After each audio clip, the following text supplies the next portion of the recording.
How's it going, guys? Before we get started with this video, I wanted to quickly tell you about Crossbar Consulting's 2018 NHL Draft Guide. If you guys haven't heard about them, they make one of the most in-depth draft guides you can find. The guide includes draft rankings for the top 100 prospects, as well as in-depth player profiles that actually include an NHL potential grade, so that was really cool. It also includes top 20 rankings in 8 different skill categories, so you can see just who's the best passer, who's the best shooter, etc. As well, they actually have a 2019 Futures Watch, so just giving you a quick look at what they think about Jack Hughes, Bowen Byram, guys like that. So if you're interested at all, I definitely recommend checking out this draft guide. There'll be a link at the top of the description. I'll bring you to the website where you can order it from. Other than that, let's get to the video. How's it going, guys? After the awesome response on the London Knights alumni video, I decided to make another one, this time with the Windsor Spitfires, my personal favorite CHL team. So they're actually not as good as the London Knights. I'm sure not a shocker there. So we don't expect them to win the Stanley Cup like the Knights did.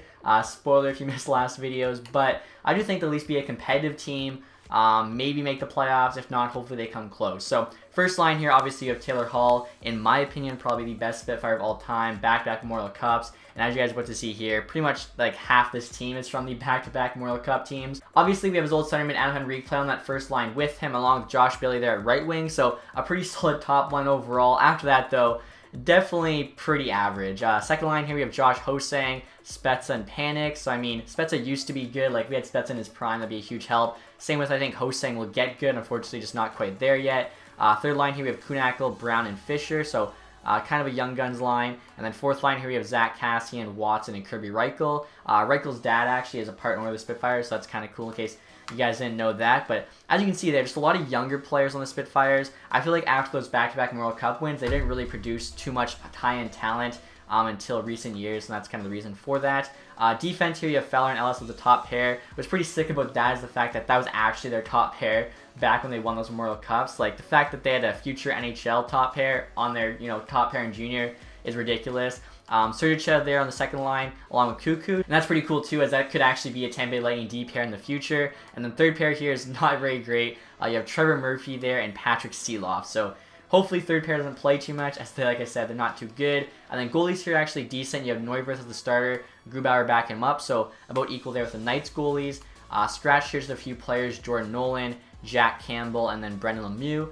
So really none of those guys are going to help out this team. Obviously, going to rely heavily on the first line forward, as well as the top 3 defensemen there. Hopefully our goaltending plays well. It's going to be very interesting to see how this team does. I honestly think they could rank anywhere from like playoffs to last in the league. So let's go find out. And just like last time, I'm going to be subbing out the Ottawa Senators, as they are the lowest rated team in the NHL. Also, just makes sense having Windsor in the East. Right here you guys can see their overall rating. It's not too good, 86 overall. I think they might be actually the new lowest rated team, as Ottawa's 87. And yeah, I don't see anyone rated as low as 86, but you never know. They could just get lucky. Obviously, just going to have to hope for that, I guess. And to try and get the most authentic results, obviously had the most realistic settings, 20-minute periods, full sim, etc. So I'm just about to start the sim now, guys. As you can see there, team stats is actually a rebuilder, so that's not too good. Obviously, we could still have a good season, but chances are slim. Also, too, we're actually under the cap floor, which is kind of crazy. I think the London Knights team was like above the cap, and they had to like mess with their contracts to fix that. This team was actually so low, they had to like overpay players. As you can see, Taylor Hall's almost making an extra $1 million, went up from 6 to 6.8. So kind of crazy, I guess. It shows you how many like entry-level deals are on this team. Hopefully, though, it's a Cinderella story, kind of like Vegas this year, and they find a way. Also want to show you guys each of the ratings and the jerseys. So right here's a look at the ratings: 88 offense, 86 defense, and 86 goaltending. Honestly, not too bad, but because we are considered a rebuilder, my hopes still aren't too high. I think like playoffs will be a success for this team. And also you can see the away jersey here, decided to go with like the vintage Spitfire jersey, as it was actually pretty easy to make in-game, and I think it turned out really well, very close to what it looks like in real life. Also, I've got the home jersey here. It's just like their regular home jersey. Does suck I have to like use the Jets logo here because you can't import junior teams into franchise mode, but still, the jersey color, aside from the logo, I think's pretty close. Also, as you guys can see there, Hall's rocking the A. Both him and Fowler alternates, and then Brian Ellis is the captain. So we'll see if those 3 can lead us to the playoffs or not. I doubt it. At this point, honestly, just hoping we don't finish like dead last in the league or something. Let's see what happens. Alright, guys, we're at the trade deadline here. As you can see, the team record is below 500, 24, 29, 8. But I mean, you never know. They could go on a crazy run after the deadline and somehow, make a push for that wild card spot. Leading scorer is actually Spezza with 43 points. That's really surprising. I thought for sure it'd be Taylor Hall. And right now, I believe we are second to last in the division. Okay, we are somehow doing better than the Red Wings, though. The Red Wings always just do terrible in the first year sim. And we currently are 11 points at a wild card spot, which is actually held by Buffalo. So within the division, I mean, like I was saying, you never know. Maybe we can get that last wildcard spot. It's going to be tough though. And it's now the end of the regular season. As you can see there, unfortunately, we're not able to get back to 500.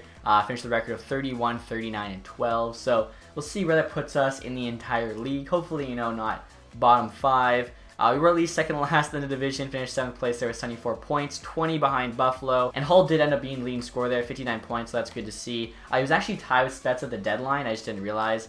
They both had 43. I'll take a look at the rest of the team. So Spets had 49. He only put in 6 points after the deadline. That's not very good. Tied Bailey. Fowler 44 is pretty good for D-Man. Panic 41.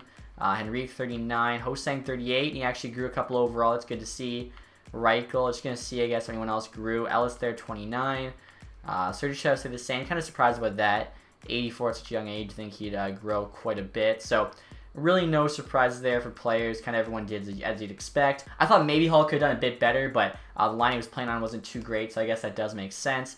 Goalies here, so Neuwirth actually got most of the starts. Not too bad a record either. 22, 25, and 10. So he forced a lot of games to OT. Grubauer there, 9, 15, and 2. Both had a shutout. Save percentage slightly better there for Neuwirth, as well as the goals against. Really, though, neither of them are that great. And looking at the entire league here, Stamkos won the Art Ross, 92 points. Tarasenko, though, looks to have the Maurice Richard, 56 goals. That's crazy. He actually had 6 more goals than Ovi there. Kucherov, 86 points. Obviously, him and Stamkos in the first line is just so deadly. Kane, Getzlav had a really good year. Same with Perry, McKinnon, Besser, Marchessault, Backstrom, Tavares, Panarin, and Wenberg. And like I was saying, I want to check now and see where we finished the entire NHL. I know we finished second last in the division. Let's see here. We may be going to have like a lottery pick or something. And we actually did finish second last in the entire NHL. Only Detroit Red Wings we were better than. It's definitely not great. Now check out these draft lottery results, guys. At first I was looking at it just trying to find Colorado's. I know they have Ottawa's pick. And as you can see there, they actually are picking 5th.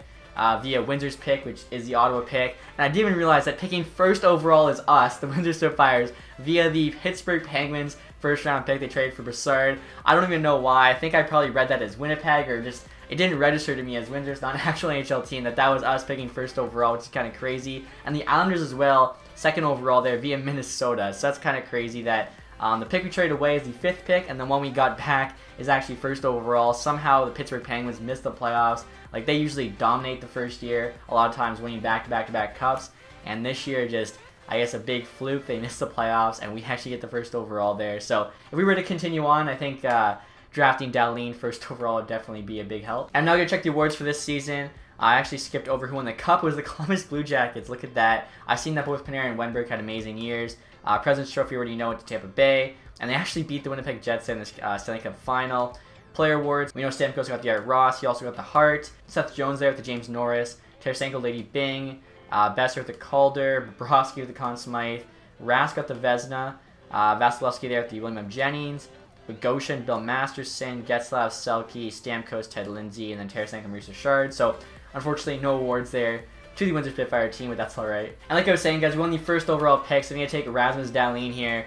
Definitely two opposite ends of the spectrum. The London Knights alumni team won the Stanley Cup, and the Spitfires alumni team is picking first overall here in the NHL draft. Although they could have actually made the playoffs and still been picking first overall, but they also finished second last in the NHL. Obviously, like I said, Dahlin would be a huge help for them. I'm actually going to see if I can possibly do a for London alumni team. I'm not sure whether or not they have enough players, but if they do, definitely stay tuned for that in the future. Have some ideas for some college teams as well. So that's it, guys, for this video. Hopefully you enjoyed it. If you did, leave the thumbs up. Also, guys, if you're not subscribed yet, make sure to do that. And as always, thank you guys for watching. Have a nice day. Goodbye.